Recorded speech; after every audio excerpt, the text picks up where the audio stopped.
বিষমুক্ত কলা চেনার উপায়।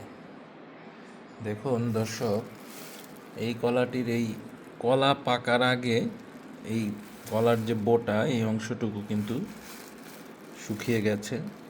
এই কলাটি প্রায় আজকে থেকে 8 থেকে 10 দিন আগে আমাকে একজন কৃষক ভাই উনি গিফট করেছিলেন।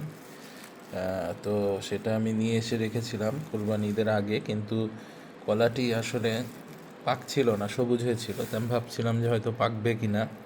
তো আসলে দেখেন, যেটা আসলে কোনো ধরনের মেডিসিন ছাড়া হয় সেটাতে কলা, এটা কিন্তু এখনও খাওয়ার উপযোগী হয়নি। আরেকটু মানে আর একদিন হয়তো লাগবে, বা আজকে হয়তো বিকেলে খাওয়া যাবে।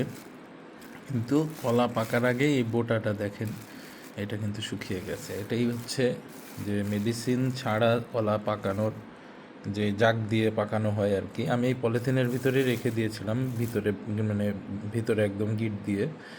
তো যাই হোক, সবাই ভালো থাকবেন। আসসালামু আলাইকুম।